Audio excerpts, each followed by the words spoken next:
variable throughout your program. So just observe, adding one static keyword to this will give me the value of the array printed. Okay, so I'm compiling and executing. You can see there is 10, 20, 30, 40, 50 printed. So that is static. Static is a keyword which helps you access the program gets terminated. So as long as you are a part of that specific program, you will be allowed to access it. So that is static keyword. Without static keyword, you get segmentation fault. With static keyword, you will get the proper result. Do you get this?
Okay.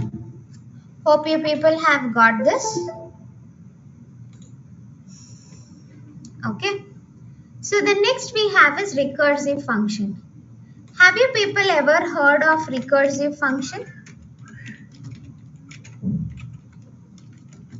Do you people know what a recursive function is?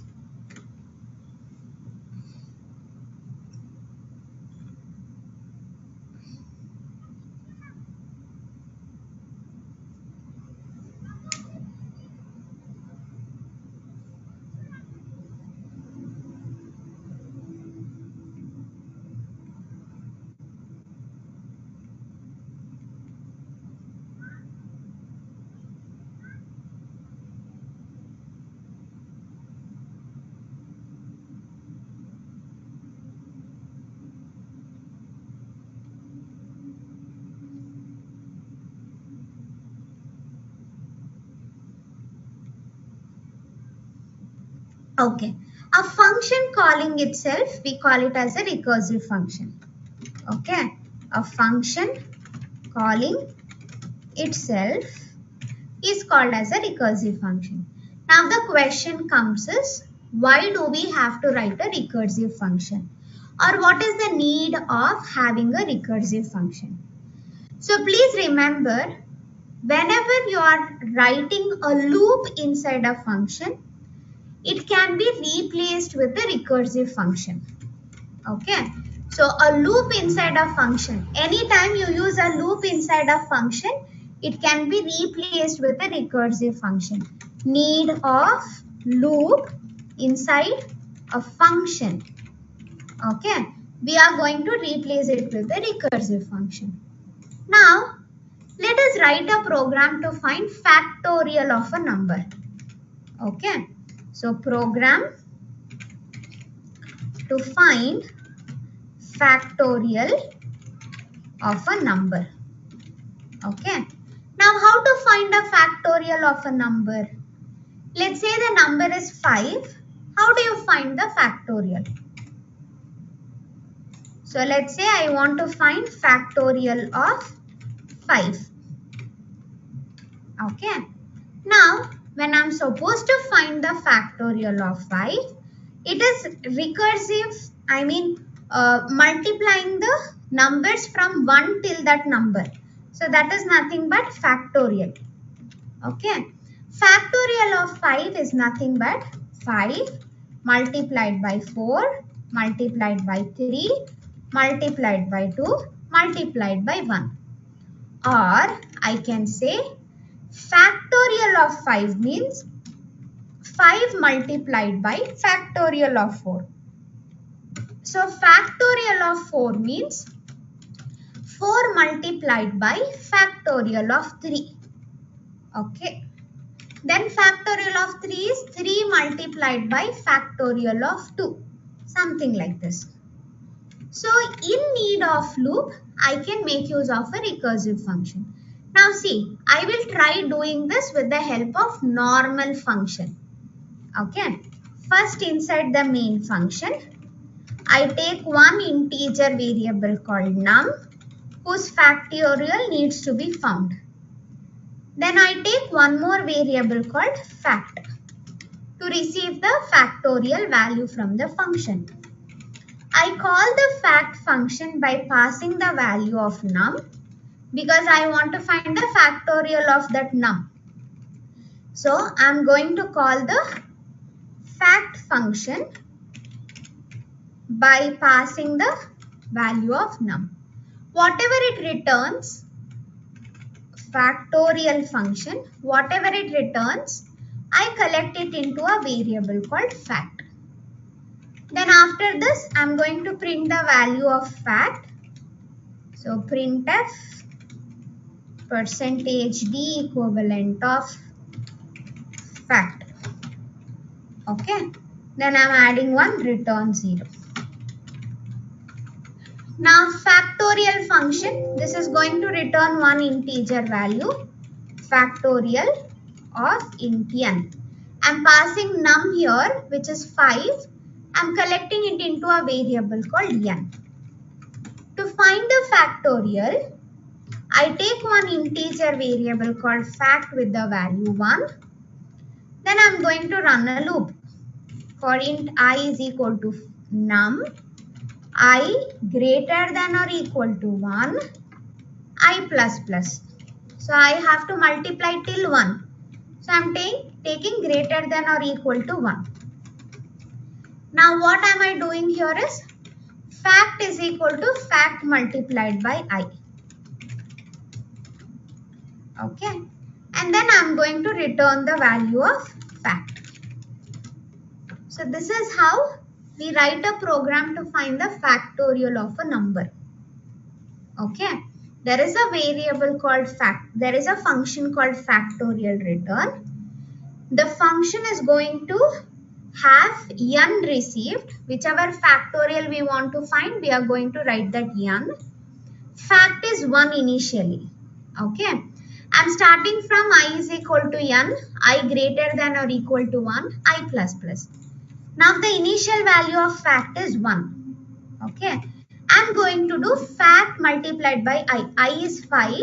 So 5 multiplied by 1 is 5. Fact gets 5. Okay. Yes, sorry. This has to be I minus minus. Then I have to make the value of I as 4. Fact is 5. 5 multiplied by 4 will be 20. Fact becomes 20. Then I becomes 3. 3 multiplied by fact is 20. 20 multiplied by 3 is 60. 60 will be assigned. Then I minus minus will be 2. Then 2, I value is 2. Fact is 60. 60 multiplied by 2 is 120. 120 is assigned to fact. Then I becomes 1. So 120 multiplied by 1 is 120. Fact becomes 1. When I value becomes 0, I step out of the for loop. Fact value is 120, that is returned. Fact here receives 120. When I print the value of fact, 120 will be returned.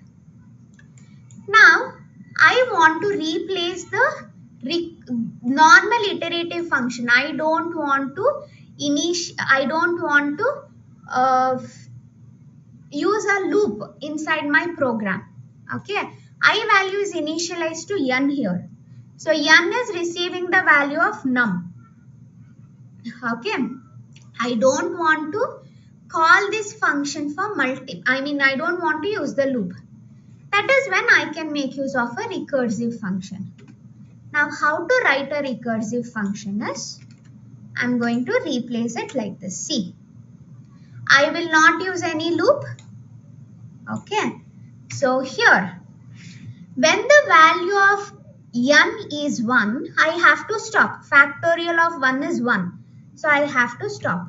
If the value of n is equal to 1, I should not be continuing. Okay, so I just have to stop by returning 1. I don't have to continue. Otherwise, what I have to do is, if the number is 5, I want to do 5 multiplied by factorial of 4. If the number is 4, I want to do 4 multiplied by factorial of 3. So I will say return n multiplied by factorial of n minus 1. Okay, if the value of n is 5, I want to do 5 multiplied by factorial of 4. If the value is n is 1, 1 will be returned. If the value of n is 10, I want to do 10 multiplied by factorial of 9. So that is recursive function. You see the factorial function is being called staying inside the factorial function. So that we call it as a recursive function.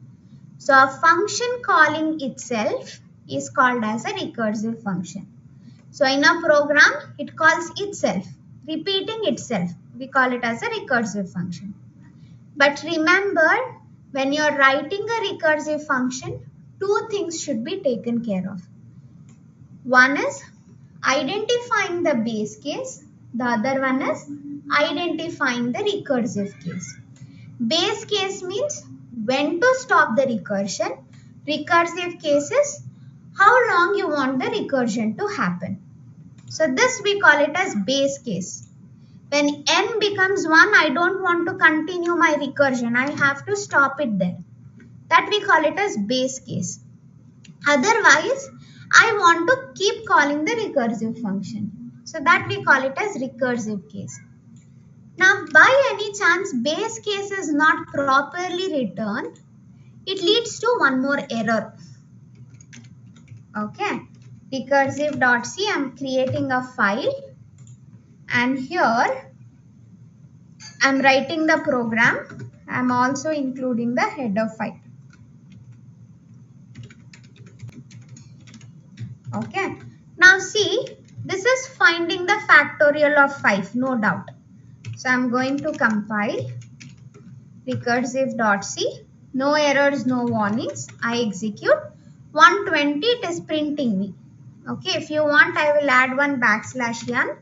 So whatever number I pass, its factorial will be found. I pass 6 here.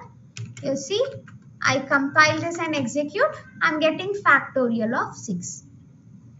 Now, by any chance, I do not write this recursive case properly. So let's say I write n equal to 1. Let's say I don't write this only. The base case only I'm not writing properly. Okay, I'm just writing it like this. I did not identify the base case properly. Now that leads to a serious issue. You may not get the proper output.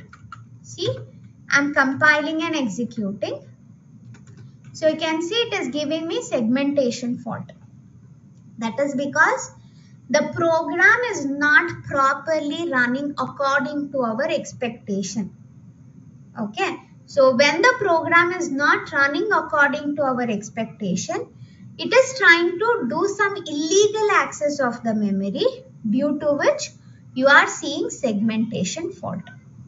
Okay, when you are writing a recursive function, identifying the recursive case and the base case is mandatory. So this is the example of recursive function. I am trying to find factorial of 3.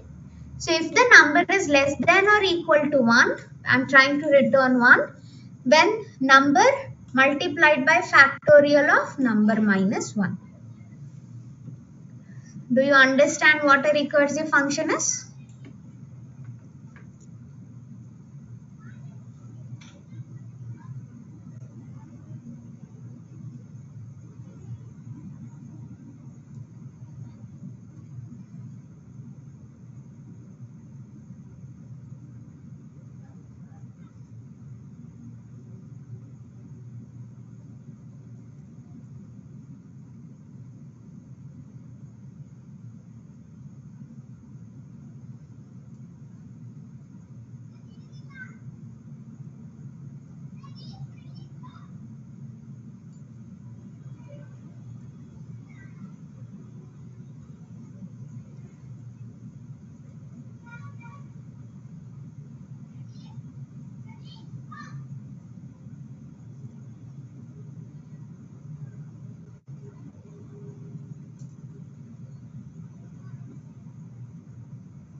Okay. So that is about the recursive function. Here are some of the errors you might see when you are using pointers. One common error we have been seeing is segmentation fault. Okay. So segmentation fault is an error you will see whenever you are doing illegal access of memory. Okay. Anytime you are accessing a memory illegally, let's say you are trying to access a memory which is not yours, then that leads to segmentation fault.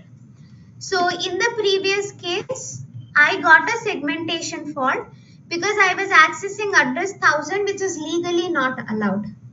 Here I got a segmentation fault because my memory was not effectively handled. So segmentation fault is the most commonly seen error whenever pointers are used. Okay. So segmentation fault occurs whenever your program attempts to access a memory location that is not allowed to be accessed, or attempts to access a memory location in a way that is not allowed. Here, this is one of an example leading to segmentation fault. Can you identify what can be the reason for segmentation fault? Something is missing here, due to which you might end up seeing segmentation fault.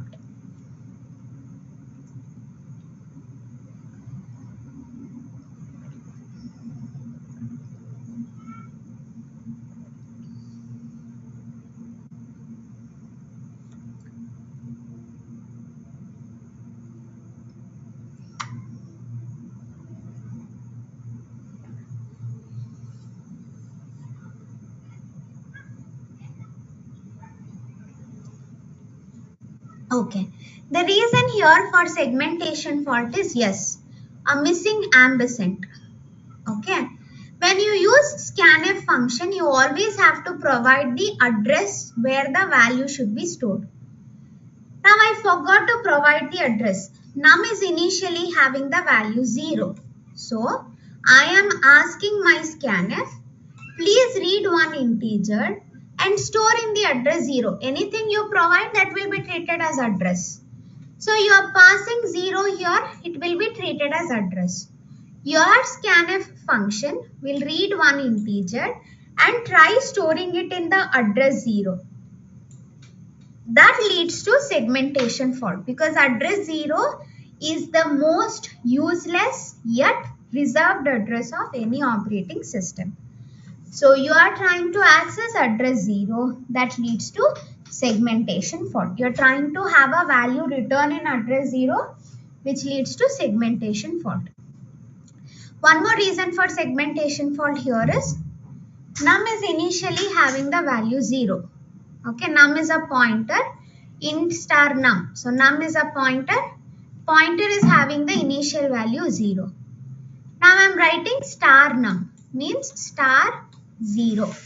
I am telling my computer, please go and get me one integer. Knocking address 0 is not allowed. As I said, 0 is a reserved address for your operating system. You neither can access the value from that address nor you can have any value return in that address.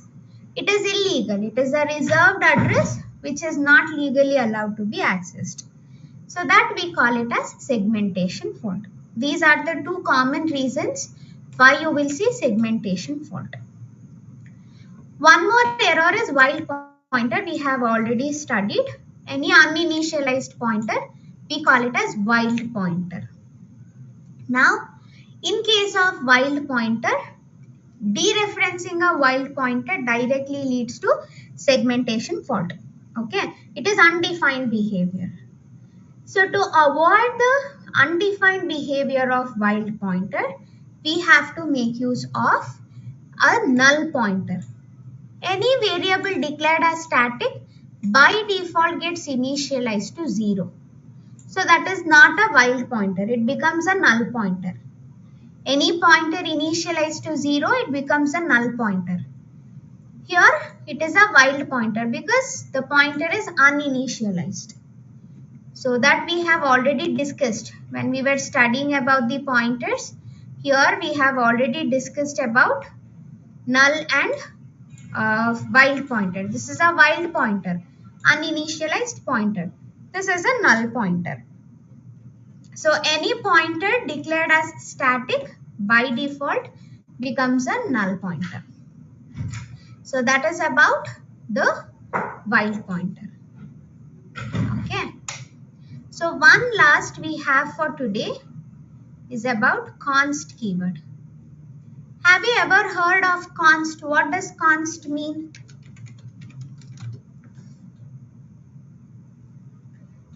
What do you mean by const?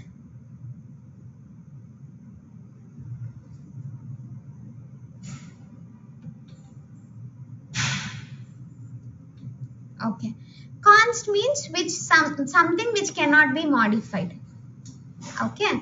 So const is a keyword which tells you cannot modify. Okay. Const means constant. Something which cannot be modified. Okay. Now, for example, I say const int num. Okay. I say const int num.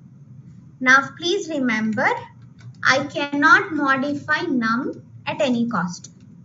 Okay, num cannot be modified. Number is made constant. Throughout the program, it should remain constant. So it's a keyword which instructs your computer that the value of this variable is constant. Okay, so here num will be made constant. So doing num is equal to 20 is invalid. You cannot do it. Doing num plus plus is also invalid because you are attempting to change the value of num. So const keyword is instructing your system to not modify the value of that variable. Just like that, we have const int star ptr is equal to address of num. Okay. Or if you see here, const star num equal to null. So whenever you try doing star ptr with something, it is not allowed. Okay, let's say ptr is a pointer variable. You are storing null there. Null means address 0. So anytime you try doing star ptr is equal to 20, it is invalid because you have said star ptr is constant. Okay, you write const here only. Okay, you have said star ptr is constant. You cannot change the value of star ptr. It is invalid. You can change the value of ptr but not star ptr. When you write int star const ptr is equal to null, you cannot write ptr is equal to address of num1, something like this. This is also invalid. Okay, so this is again invalid. So int const star ptr is equal to null is here, star ptr is made constant. Any attempts of you trying to change star ptr is invalid. Again in this case, ptr is made constant. Any attempts of you trying to change the ptr value is invalid. It gives you an error. That is const, a simple keyword which instructs the compiler to not modify the value whatever you are specifying. Okay, so that is about the const keyword. There is one last class tomorrow. Okay, so in tomorrow's class, tomorrow will be the last C class. In tomorrow's class, we are going to study about strings and macros. Okay, two things are left. So basics of strings, we will study how to use built-in functions of strings and all. Then about a brief introduction to the storage classes, and we will study about the preprocessor macros. Okay, so these things will be taken forward in tomorrow's class. One last class for C module. From Thursday, you will have your microcontroller started. Okay, so do not miss tomorrow's class as strings are necessary for your project. So we will be continuing the rest in tomorrow's class. Okay, so that is it for today. Hope the class is all been clear. Please practice more programs and get ready to start your project soon from Thursday. So tomorrow will be the last C class. Okay. Thanks for attending today's class. We'll continue the class tomorrow. Thank you all, and you can leave. This document, okay, the slide, if you are asking, the slides are there in your LMS, but this document which I'm using to type is not provided anywhere. Okay, I will provide this document once the module gets completed. Okay, so once the module gets completed, I will provide this document. Thank you all. You can leave.